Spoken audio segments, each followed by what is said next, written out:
So it's a little microphone, a little phone, like an old-fashioned phone. I see it now on a white bar. Right. Yes. Right. Yeah. And then there's also the little video, and that turns off your camera. Yeah. It's just that it does not come up when I'm here, but I'm going to keep playing with it. But thank you. Okay. Yeah, sure. And you know what? Play. It's really important right now to just experiment. I always remember that. You've always said that at your tech camp. I know. We used to say click around, right? We would go click around, right? Got to click around. You're not going to break it. I promise. Ooh, Control D thing to turn off the camera. Did not know that. Or Control E. Thank you, Mina. Did not know that. Let's see.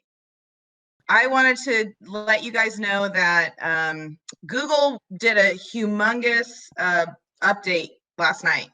And this is especially for those of you using Google Hangouts Meet.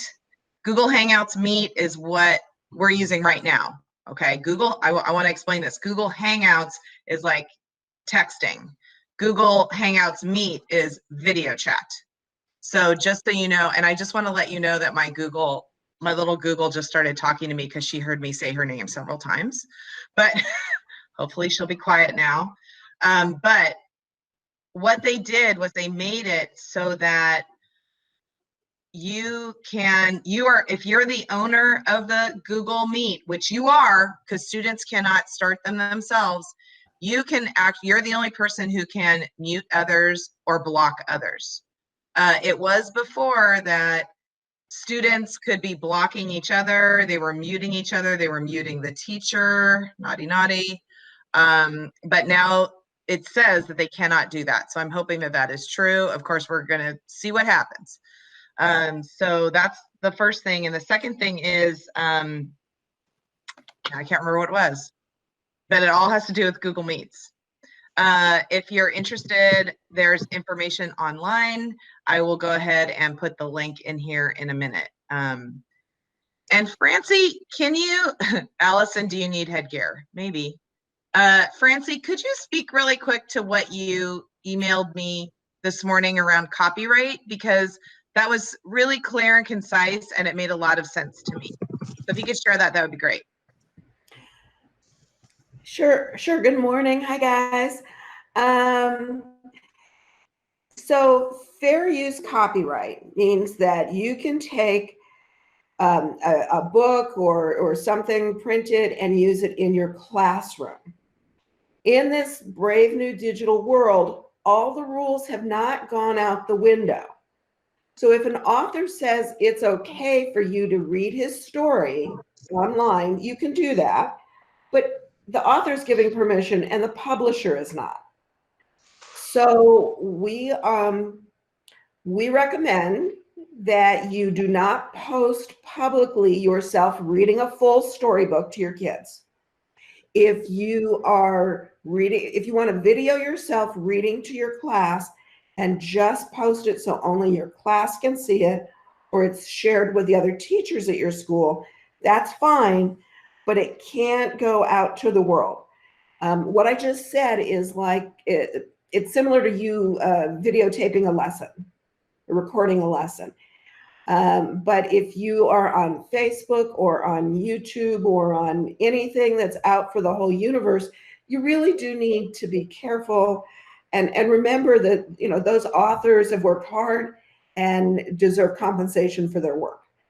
So there are, Allison maybe can post the link. There's the storytelling online. There's a story online where it's after professional actors reading stories, they have permission.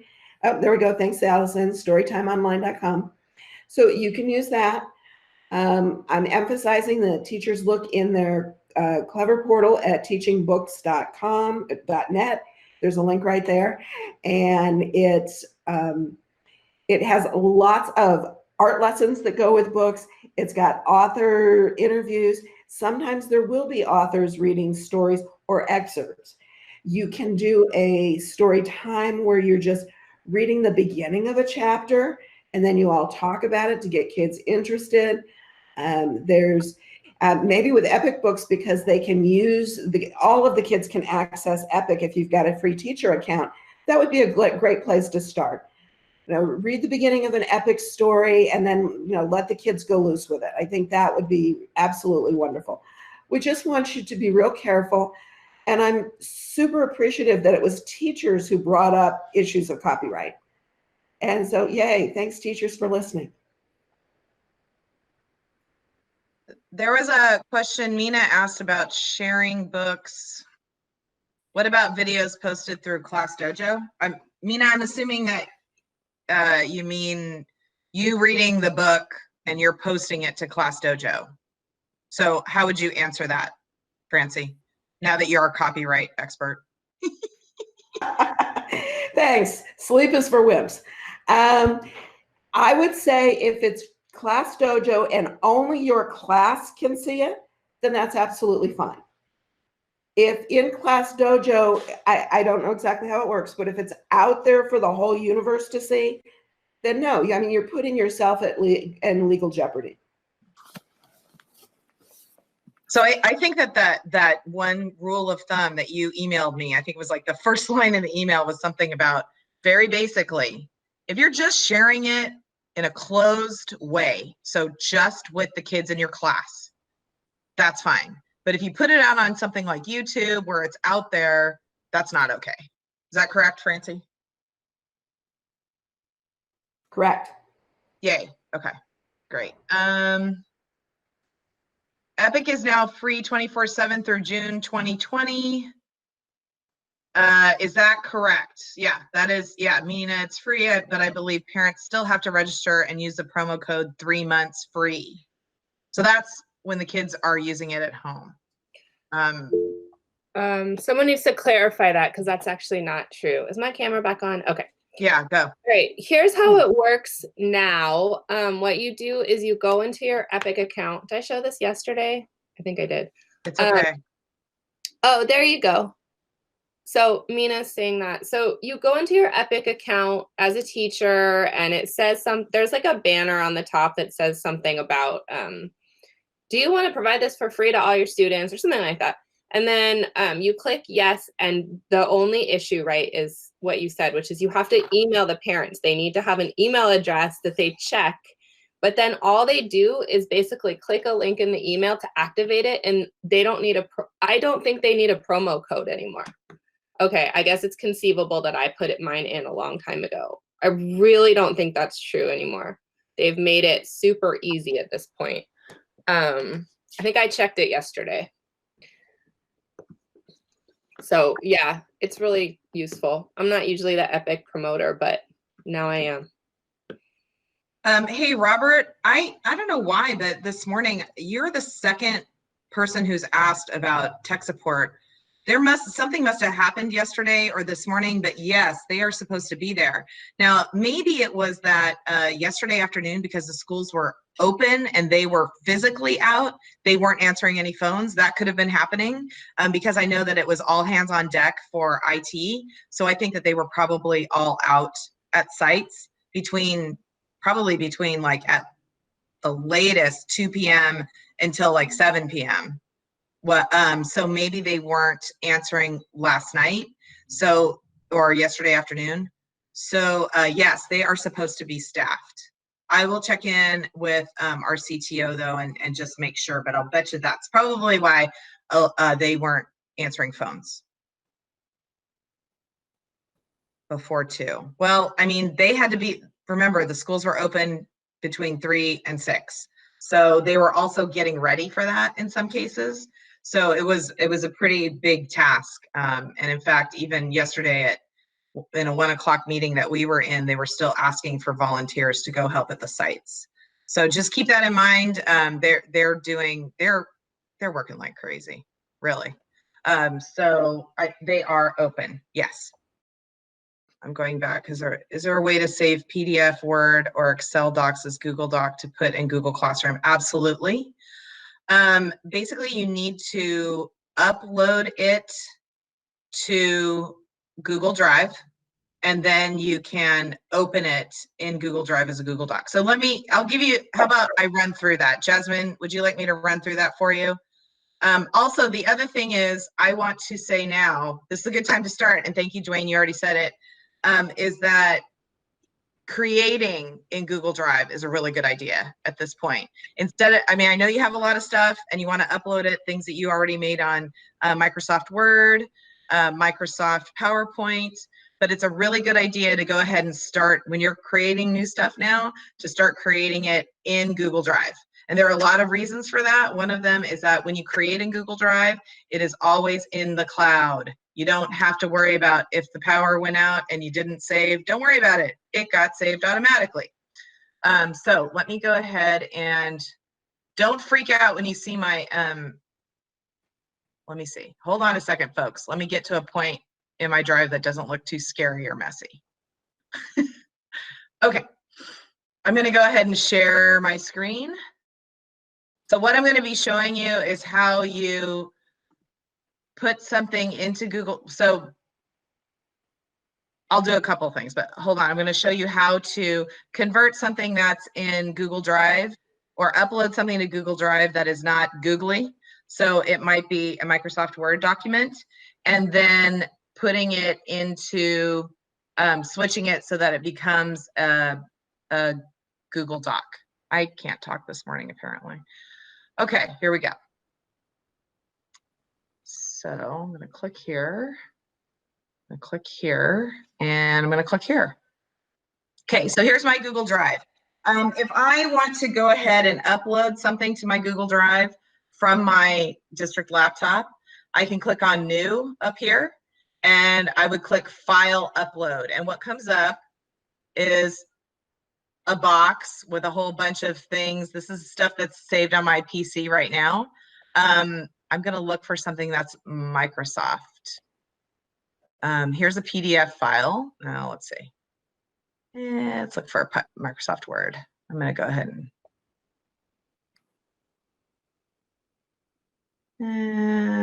uh-oh, I may not have any Word files. Okay, that's all right. I'll do a Microsoft Excel spreadsheet, same thing. Okay, so here is a Microsoft Excel spreadsheet, and I'm clicking on it, and I'm going to say open. You can also drag and drop, just so you know. Starting upload, yada, yada, upload. And if you can see, it says here, upload complete. Okay, so now I'm going to go to my recent, because it brings up all the newest stuff at the top. And I'm going to go ahead and open this up. And the way that it opens is it actually automatically opens up as Google Sheets, which is great. So that's easy. And I think it's maybe because I've already opened it up like this before. But with a PDF, so let me go back and find a PDF for you. You can attempt to open it up as a Google Doc or a Google Sheet, but it might look pretty messy. So I'm just going to warn you about that. It's not going to be perfect. Sorry, I'm like clicking around, forgetting where I'm going. Okay. Going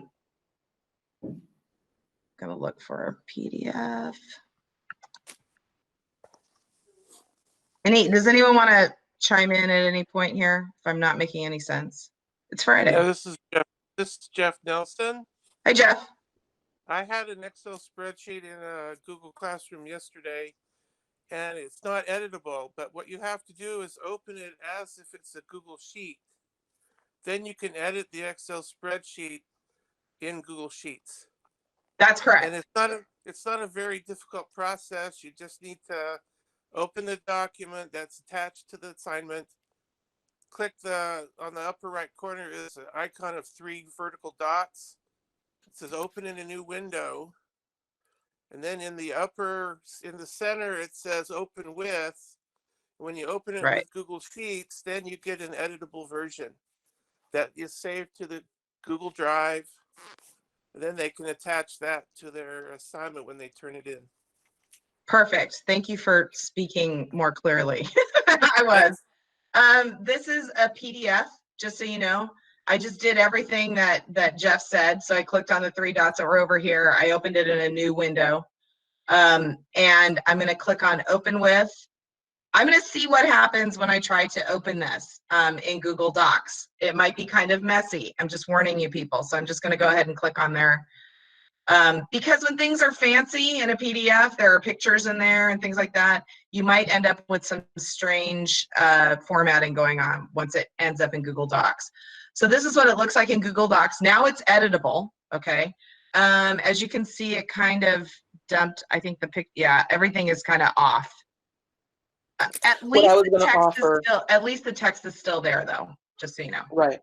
Right. What I was going to offer is just to keep in mind, because we do have this Google environment for free to us, there aren't a lot of bells and whistles that we're used to in the fancy schmancy version. So Google Sheets, depending on how fancy you like to get with your Excel, don't be surprised if you can't get certain features in Google Sheets that you can get in your Excel.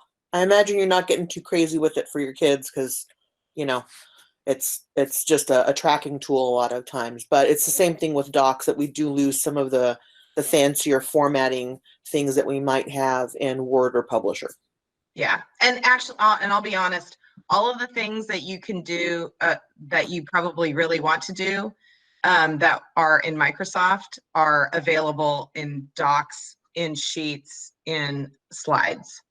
And in terms of publishing things like Microsoft Publisher, which I think doesn't even exist anymore, which was a desktop publishing application, you can actually use instead Google Slides because it works very much like a desktop publisher.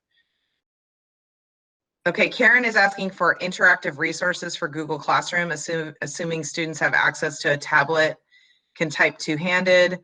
I also want to be able to see their work. Khan Academy is great because it covers a lot of different subjects, math, science, and history, and English. There are some lessons in there on, I think it's writing and grammar.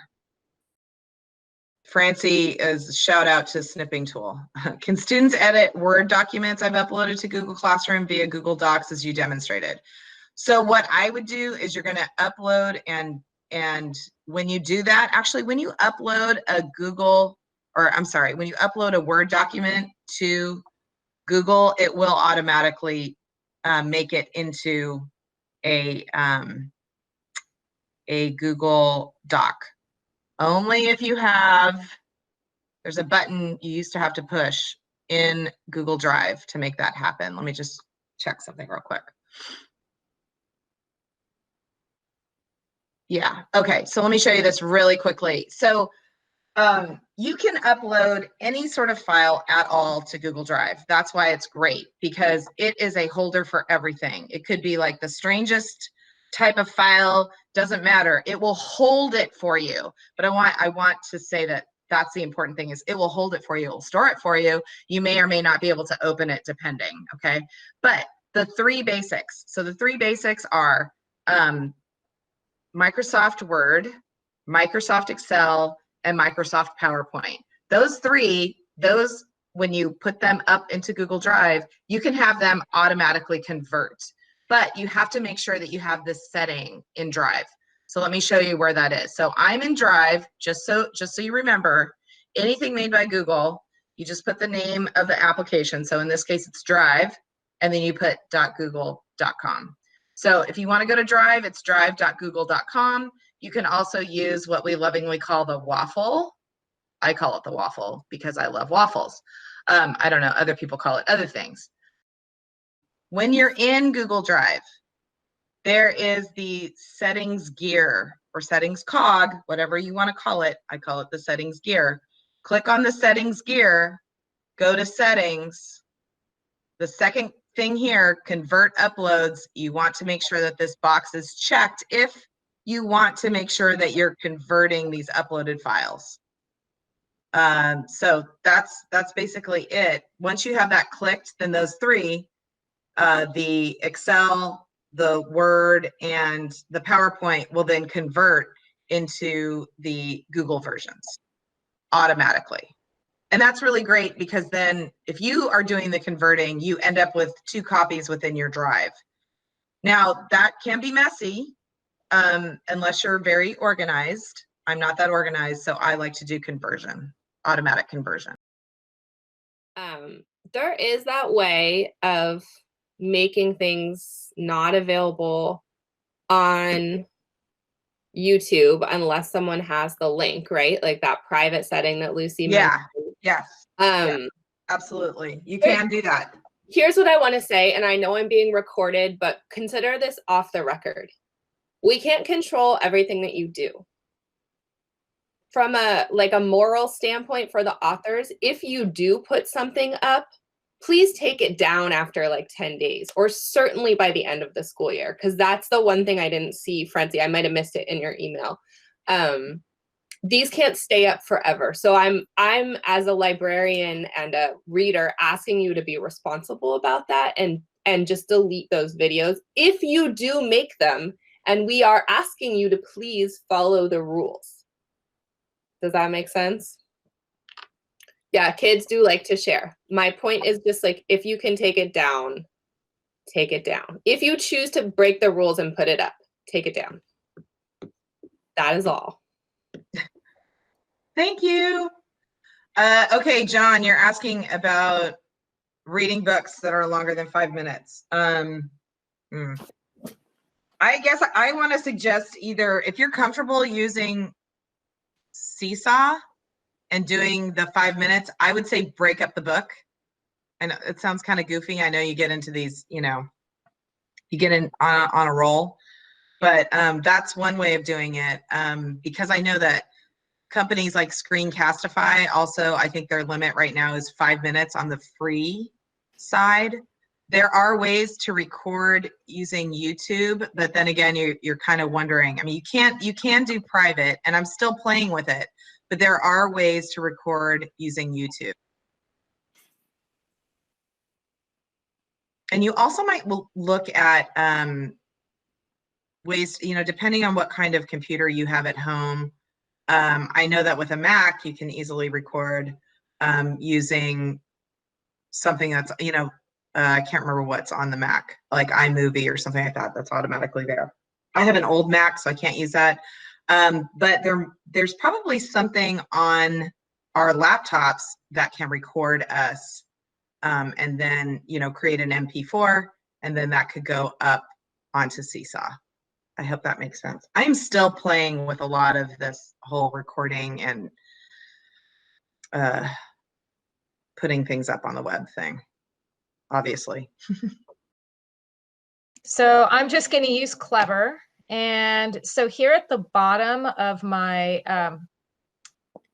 my screen, my taskbar, there's the snipping tool. And actually, I already had it open. I was looking at social studies lessons yesterday. Let me go ahead and close that. No, I don't want to save it. So I'm going to click it. And then I'm going to press new. And then I'm going to select whatever the area is that I want to capture. And then from here, I could mark it up if I wanted to. They have all these different tools. So if I wanted to highlight something or draw arrows and make notes, I could do that as well. And I have the option to just copy this image straight from here. So if I'm sending an email to someone with directions, I can just copy this and paste it right into my text area.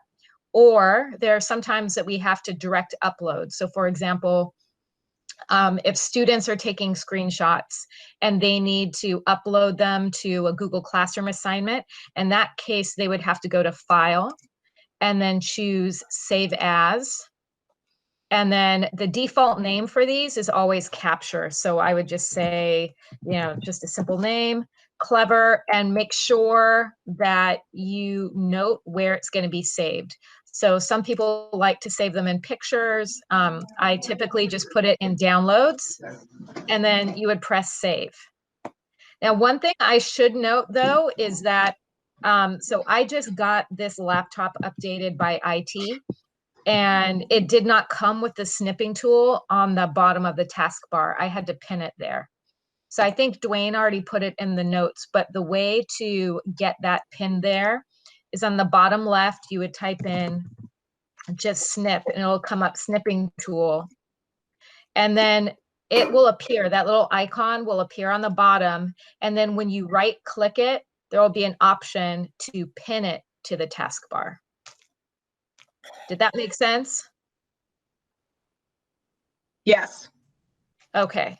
By the way, folks, that is the way you can also find the voice recorder. So in the same way, you would just type into that bottom and that bottom left-hand box, type here to search one. And see, there's an option here. It says pin to taskbar as well.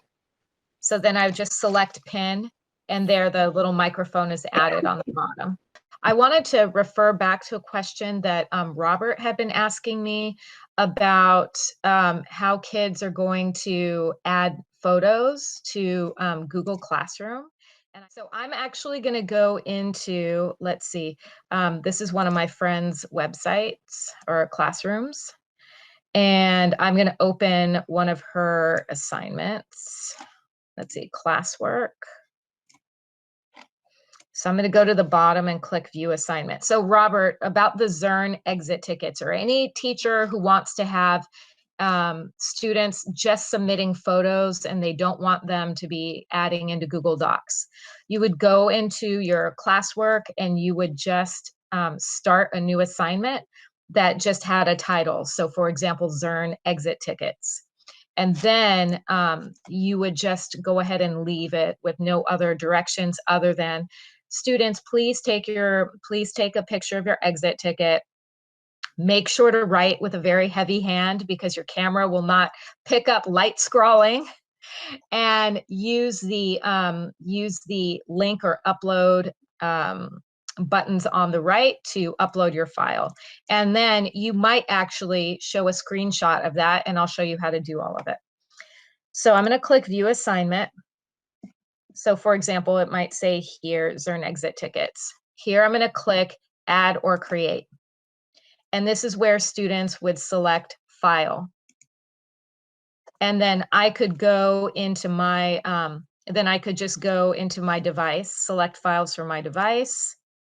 And here's the screenshot that I just took of Clever, and I would press open and attach that.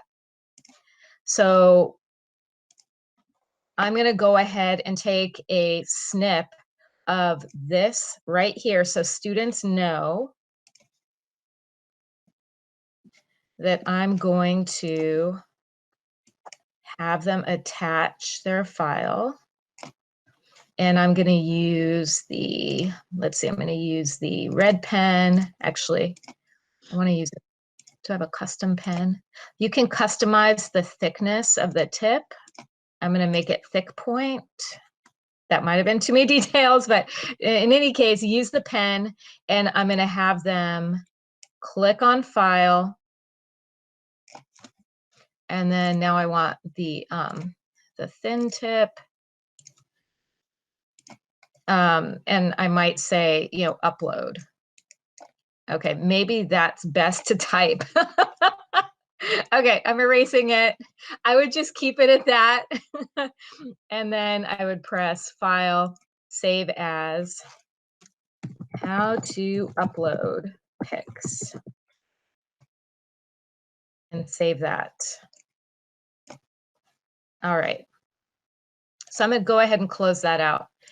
And I did give Robert my my practice Google Classroom code so he could test this out, because I did post a new assignment called Zern exit tickets. And if any of you want to try this out, here's my classroom code, YAUR46A.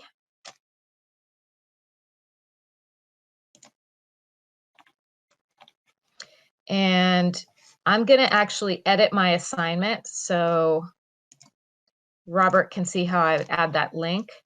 So here where it says add, I'm going to add, oh, whoops, sorry. I'm going to add the file. How to upload pics. So now I'm going to, you know, I have my instructions here. Please upload your exit ticket picture here. Please write with, I'm gonna say a heavy hand. I don't want to say pen if it's math work, because light pencil work will not show up using the Chromebook camera. Okay. See the picture below for how to upload. Okay, so those are my new directions. Students can view this file. That's the way they're going to see it. I'm happy with that. And I'm going to save my assignment now. Hey, Darcy. Yes. Robert just asked if he can copy this assignment directly to his classroom. So I'm going to suggest something that maybe we should start doing is that Darcy and I can create a master classroom. And what that would just be a bunch of different assignments that you can kind of grab and put into your own classroom. But what we would have to do then is make you a co-teacher. So let's work on that. That's actually, it's a great idea. So Robert, we'll work on that and we'll get back to you on that. Okay. So Robert, I was going to say, yeah, I mean, since you can access this as a student, I gave you my code, at least, you know, you can go in and just copy and paste my directions and you should be able to download that picture yourself. But if you can't, just let me know and I'm happy to email it to you. Uh-oh, Dwayne, you're having trouble pinning to the toolbar. Okay. Let me get back in. Okay, so basically once whatever you want to pin is open, it shows on the toolbar. You have to right click on that button on the toolbar and then choose pin. Hopefully that'll work. Okay, I'm going to do it again. I just unpinned them. So this will be the test if I can replicate that.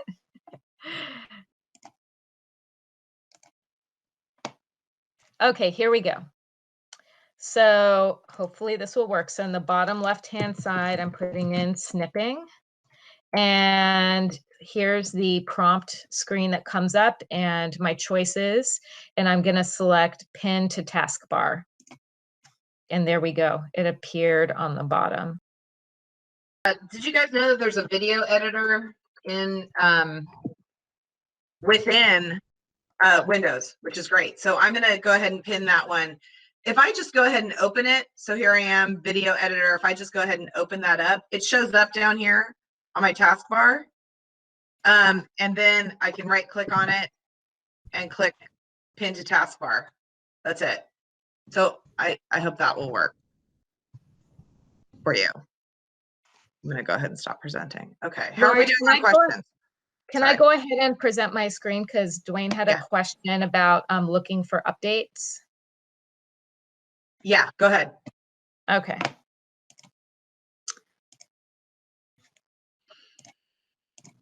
So it's in the same space here on the bottom left where we had typed in the snipping tool. So I'm going to type in updates. And then up here on the left, it says check for updates. And it's actually going to be very important that we do this regularly because I'm not sure what the situation is. Like IT used to push out updates, but we're not on the district network anymore. So it's going to be, in my opinion, I think it's going to be very important that we ongoingly check for updates, probably like make it a routine every Friday, or I don't know how often they come out. The very least, I would probably do it once every other week. I haven't done it for several weeks. So check for updates. This will be my new norm too. Oh, okay. Embarrassing. This is a lie because I didn't have this computer on December 31st, but it says I'm not up to date and I haven't checked since December 31st, 2019. I just got this computer like a month ago. So shame on me. Check for updates. Here we go. Yeah, I'm also not up to date. Sweet. Okay. But that's pretty embarrassing. Again, it's all a lie. So so that means that since this computer was purchased by IT and set up for me, you know, they had it sitting on a shelf probably until they gave it to me. So it hadn't been updated. Oh, now there's an error encountered. So Yeah, you probably have to do that when you're not on a yeah, video exactly. chat. I've got so many tabs and stuff open, but it does say as well that there's a feature update that is ready to download and install. Yeah, and it also has a note that says our organization has turned off automatic updates. So it's going to be up to us to continually check for those updates. So I'll probably try it again later. So again, the way to do that is just go on the bottom left, type in updates, and then check for this first one. Yep. All right. You're welcome, Dwayne. Some Mina, updates you are are more correct. important than others. Yeah, yeah. It's good to stay updated though. Yeah, thank you, Francie. Yeah, Ted, they're just a little bit busy right now. I was thinking about that in terms of the Chromebooks. I think that the Chromebooks will automatically, or at least there will be some kind of update or warning that the kids get because it's done via Chrome. So I don't know though. I'll have to check in on that.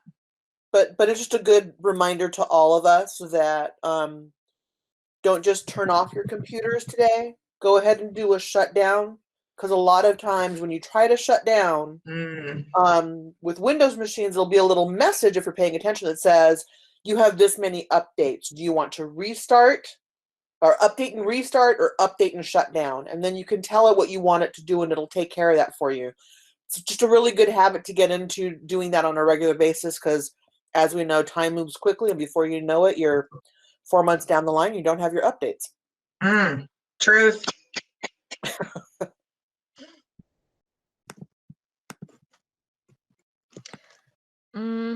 Okay, I kind of want to answer Robert's question about if we shut down, do we lose tabs? I want to show something is that okay if I present again, Lori? Yeah, please, go ahead. Okay, so in my settings for Chrome, I have it set, so let me see, let me find it. Is it my bookmarks and settings? So there's a place where I customize on startup. Here we go. On startup, continue where you left off. I highly recommend that. It is the most wonderful setting ever because if I keep all my tabs open and then when I'm ready to shut down my computer, I just close Chrome. I can restart my computer, you know, wherever it is that I left off. Literally, when I open Chrome again, it will open up all of those tabs. So I just keep it as my default that on startup, I want Chrome to just continue with everything open that I left when I closed it. So again, that's when you click the 3 dots in the upper right-hand corner, and then you select settings, just scroll all the way down to where it says on startup and select continue where you left off. I think the default on Chrome is just, open the new tab page or something like that. So I'm pretty sure that when you check your settings, this has not already been selected for you. And I think that's going to solve a lot of the challenges that I've been hearing from several folks about the fear of losing their tabs. Just don't close them.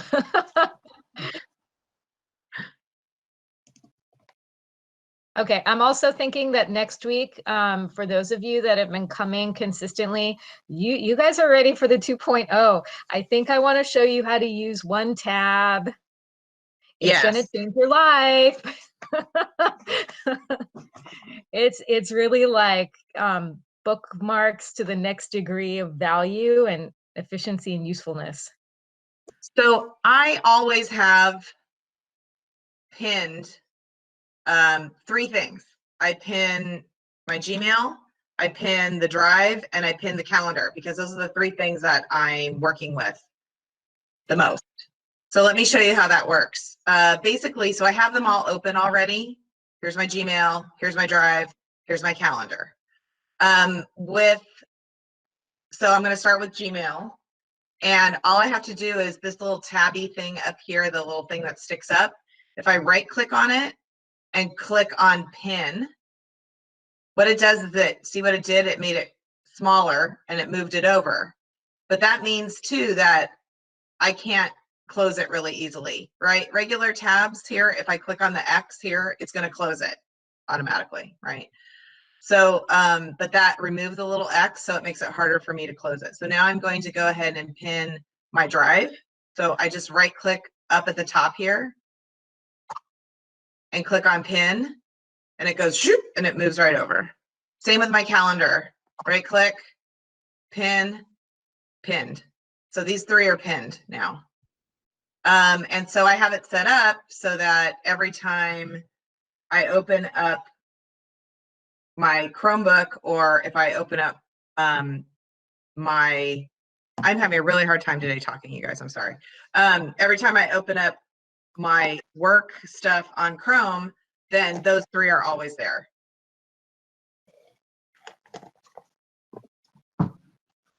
So that's pinning tabs. Okay. I wanted to ask, and this goes to Robert, and it goes back to some of the earlier questions we had about kids taking pictures. Does anyone need to know or see how to activate the camera here to do that? And there are some other questions I see. Wait, let me explain. Yeah. Okay, Jasmine wants to know how I would then close them. Okay, I will show you. Let me go back.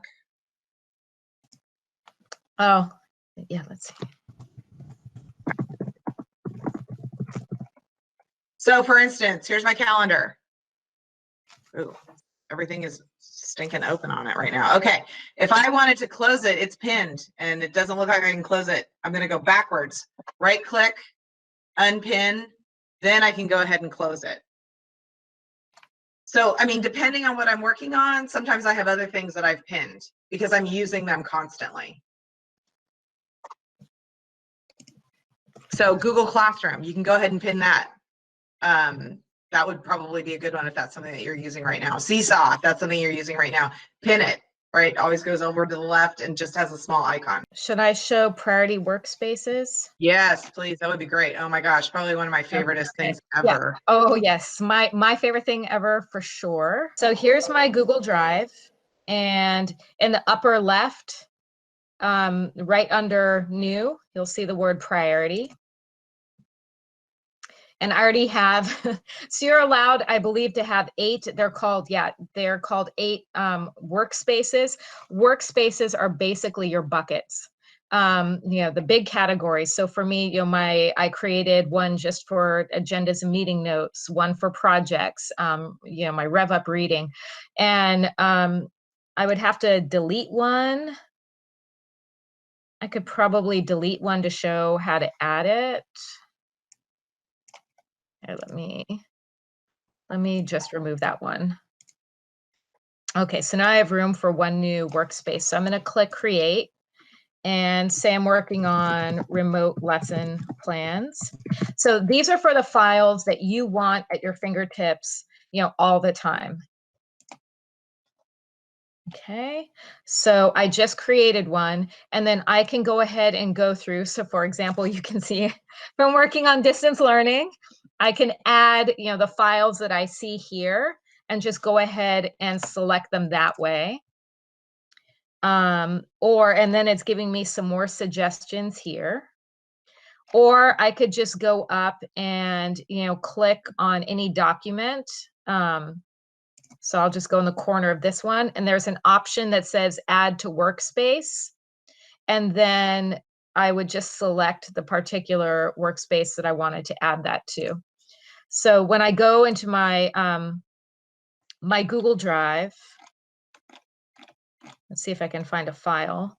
Okay, so here's a file. When you right click on it, you will always see that option that says add to workspace. So I believe that for what kind of work you're doing now, which is creating remote lesson plans for your students, this might be a very nice way for you to organize resources. You could do it by content area. You could do it by, gathering the lessons and resources that you're finding online. There are many ways, district and union communication. I'm sure you'll find many different buckets that already just pop into your head. Are there any questions about it before I log off my screen?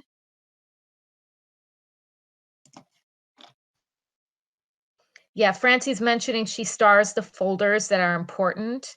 The other thing that I do if I need to see something right away, so on the left hand, I'm just showing, I just unpacked my drive into the subfolders. You'll notice that some of my folders are different colors, and you can see which one is bright red, the remote at home learning. I also renamed that folder to add 2020 to it because I wanted it to pop up at the top of the list of things in my drive. The way to change the folder color is you right click on it and then scroll down to where it says change color. And then you can select whatever picture you want or whatever shade you want, sorry. All right, I'm rocking Lucy's Geek World today. Okay, and I'm gonna show you guys one more thing because yes, I am the ultra geek. I even have a matching punch ball to match the colors of my head. Why do I have a punch ball? This was a gift from Katie Von Heusen. These come in very handy. Little did she know how useful a punch ball is. I keep one in my backpack and I keep one in my yoga bag. And let me tell you, these punch balls are great for kids and adults. Okay, everyone, don't hoard punch balls. Don't run off to Amazon now altogether and buy punch balls. That's what I'm leaving you with on Friday. Shout out to Katie. Miss you, Katie. Party City. You can't go to Party City. I guess you could order online. I don't know. Yeah, Bertha says Oriental Express. Yep, and there you go. Woo! I'm just imagining, like, at some of your homes with your kids, a punch ball party. Doesn't that sound like fun? Well, actually, I want to shout out to Carolee Spafford, who is doing a learning fort challenge with her students today, where they're supposed to put up a picture of what fort they've built in their living room or bedroom or wherever that they're learning from today, which I thought was a really great idea. Flipgrid. Thank you, Francie. It's a Flipgrid, Fort Friday. And she's using it on Flipgrid Fort Friday, which I think is a great idea. Oh, I want to update just one other thing. I just typed it in, but in each priority workspace, you're allowed to have up to 25 files. Yeah, and I just put that. So yeah. All right, I'm gonna put on a song to finish off today, and it's probably one of my favorites. I don't know if you guys know this song, but you're gonna hear it anyway. So here we go. Oh, Dan, I'm working on putting the videos up today. Hopefully I can get some time in there. And also, Dan, the next time you come to one of these, I want you to sing us out with your guitar. FYI, okay? So, but for now, we're gonna listen to this song instead.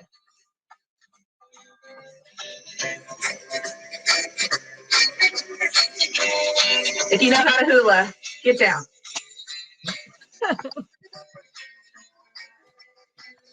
The videos are gonna live on the website, the eLearning website.